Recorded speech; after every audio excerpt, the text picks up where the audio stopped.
Se você observar o quanto a verdade às vezes nos confronta, mas o quanto ela transforma o nosso entendimento, a nossa alma, a nossa compreensão, a nossa concepção, certamente você vai entender o papel fundamental que o Evangelho deve cumprir na vida daqueles que creem. Olá pessoal, eu sou o pastor Robson Araújo, venho trazer hoje aqui um conteúdo de muita relevância. A ideia é ensinar a você a identificar e separar, à luz da Bíblia, os verdadeiros e os falsos profetas. Eu trouxe aqui um conteúdo e esse conteúdo ele tende a ajudar nessa perspectiva.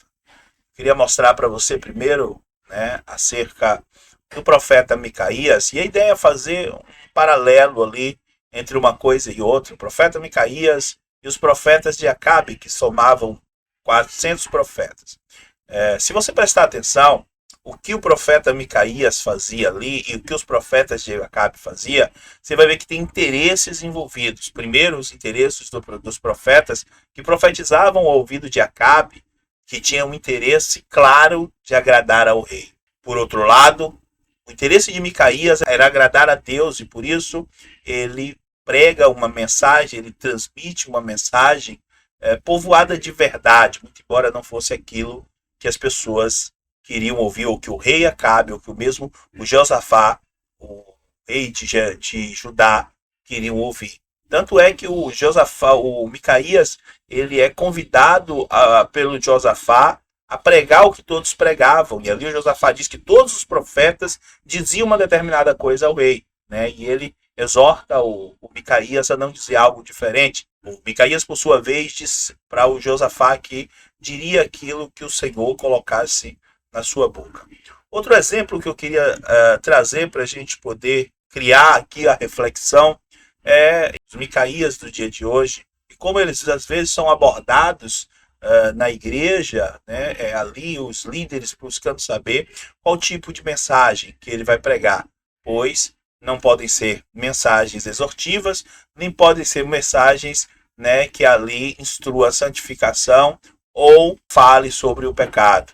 E aí, em 2 Timóteo 4:4, o apóstolo Paulo já alerta sobre isso, que muitos desviariam os ouvidos da verdade, voltando-se à fábula, e é exatamente o que nós estamos vendo acontecendo nos dias de hoje. O exemplo de outro profeta seria o profeta Jeremias, que ali diante do Ananias, de uma confrontação entre profetas, Jeremias ele reafirma a profecia, inclusive dizendo que o que o Ananias havia pregado ali naquele momento, havia transmitido aos ouvidos do povo, não era a palavra de Deus e fazia o Ananias com que o povo confiasse em mentiras. Muito próximo também dos profetas que se levantam no dia de hoje em nome do Senhor para dizer aquilo que Deus não falou. Observe que um algo em comum em Jeremias e Micaías é que eles falavam conforme a palavra de Deus e não tinham compromisso de agradar as pessoas com isso, pois o povo vivia no pecado, vivia na contradição e precisava ser exortado a mudar de vida. Enquanto tanto Ananias como os profetas de Acabe, eles tinham compromisso de falar o que o povo se agradava, de agradar ao rei e também o compromisso de dizer que era o dia da vitória, era a bênção na vida do povo, mas bênção essas que eles mesmos não tinham, porque estavam eles todos debaixo do jugo da Babilônia. Isso antes de Israel ser levado cativo, porque Israel já vivia debaixo do jugo da Babilônia antes de ser levado cativo para a Babilônia.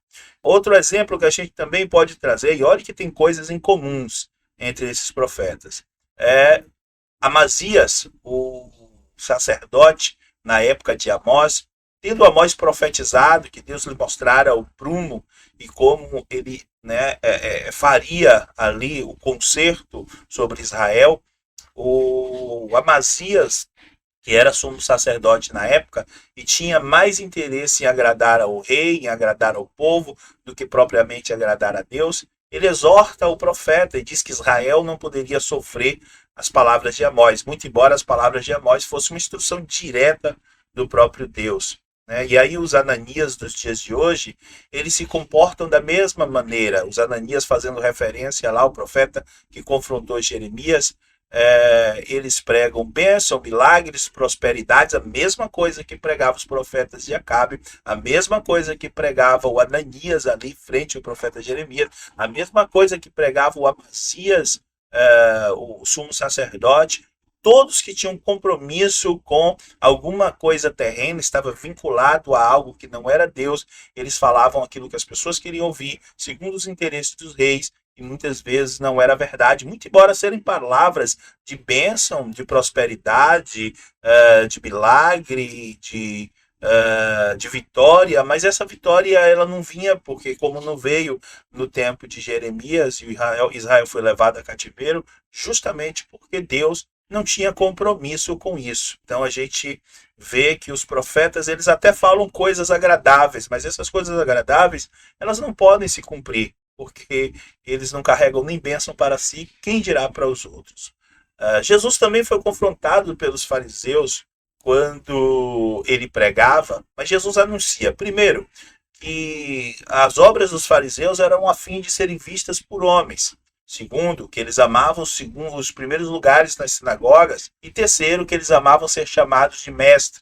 Observe que hoje os cargos eclesiásticos se tornaram como se fossem cargos de poder. Na época dos discípulos, não eram. Né? Eles viviam, né, dentro da igreja, como todos, viviam simples. E essa é a realidade que é relatada na Bíblia. Os apóstolos, depois de pregar a mensagem ali, depois de curar ali, em nome de Jesus, o homem à porta do templo chamada Formosa, a Bíblia diz que eles foram inquiridos pelo sumo sacerdote da época, isso vai estar relatado em Atos 4, porque eles julgavam justamente que eles não poderiam fazer aquilo. E eles perguntam com que poder que eles fizeram aquilo, tendo eles anunciado que fizeram em nome de Jesus.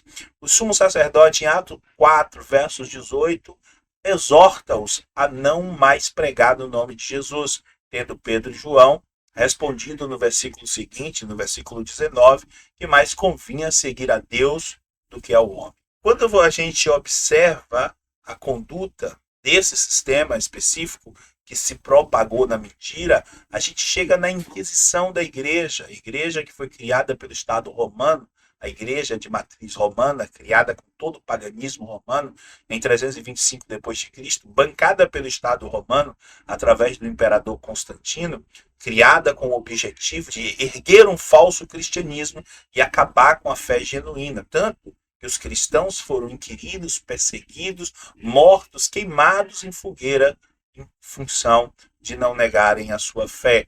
Então, a Inquisição, ela ainda acontece nos dias de hoje, porque a Inquisição hoje ela é feita de uma forma oculta, ela é feita através de um sistema, né, que escanteia os verdadeiros profetas, que tem amor prioritariamente ao dinheiro, à ganância desse século, se alicerça nas coisas materiais, naquilo que se pode ver, atrai o povo e engana através das suas mazelas, prometendo coisas que eles não podem cumprir, se alicerçam nos problemas de ordem conjugais, familiares. As pessoas têm problema de saúde, problema no casamento, problema na família, problema em diversas áreas das suas vidas, problemas financeiros, e através desses problemas, com falsas promessas, eles atraem as pessoas. Então, de certa forma, essas coisas ainda acontecem no dia de hoje.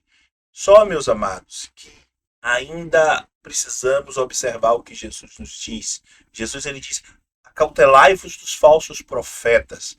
Isso em Mateus 7,15. Por quê? Porque os falsos profetas, eles, segundo o que Jesus diz em Mateus 24, eles realizariam prodígios, ou seja, através de falsos milagres, eles enganariam o povo, e isso acontece nos dias de hoje. Infelizmente, as pessoas são tendenciadas a seguir aqueles que arrebanham uma multidão, como faziam os profetas do tempo de Acabe.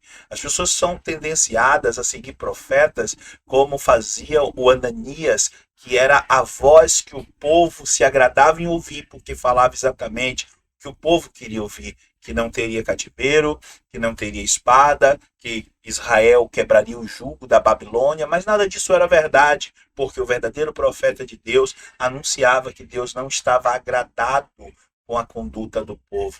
Assim também vai acontecer com o Amós, que é rejeitado pelo sumo sacerdote da época e que anuncia que Israel não pode sofrer as suas palavras, mas a verdade estava com Amós, a verdade estava com Jeremias, e a verdade, meus amados, não vai estar com os profetas que arrebanham multidões. A verdade não vai estar com os profetas que falam o que é agradável aos ouvidos das pessoas, buscando acalentar os seus corações com coisas que Deus não falou. A verdade, normalmente, meus irmãos, vai estar na palavra de Jesus, que diz: renuncie-se a si mesmo. A verdade vai estar nas palavras de Jesus, que diz que nós devemos buscá-lo para viver uma vida de santificação. A verdade vai estar na palavra de Jesus, que nos exorta a mudar de vida, a sermos novas criaturas. A verdade, meus irmãos, às vezes não é aquilo que a gente deseja ouvir, mas só ela pode nos conduzir à verdadeira felicidade e à vida eterna em Cristo, nosso Senhor. Somente a verdade pode nos trazer o verdadeiro sentido de estarmos alinhados, ligados e conduzidos por Jesus. Se você observar o quanto a verdade às vezes nos confronta, mas o quanto ela transforma o nosso entendimento, a nossa alma, a nossa compreensão, a nossa concepção, certamente você vai entender o papel fundamental que o Evangelho deve cumprir na vida daqueles que creem. Meus amados, fique essa palavra no coração.